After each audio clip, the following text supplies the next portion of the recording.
You're watching How Leap. Let's enable end-to-end encryption in Google Meet. Start by opening a web browser on your computer and going to meet.google.com. Sign in with your Google Workspace account.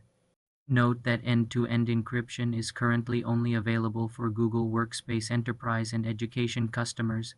Once signed in, click on Settings, represented by a gear icon. In the Settings menu, navigate to the Security tab. Here you will find the option for end-to-end encryption. Toggle this switch to the on position. A confirmation dialog may appear explaining the feature. Read it and confirm your choice. With this enabled, all data in your meeting is encrypted between participants' devices.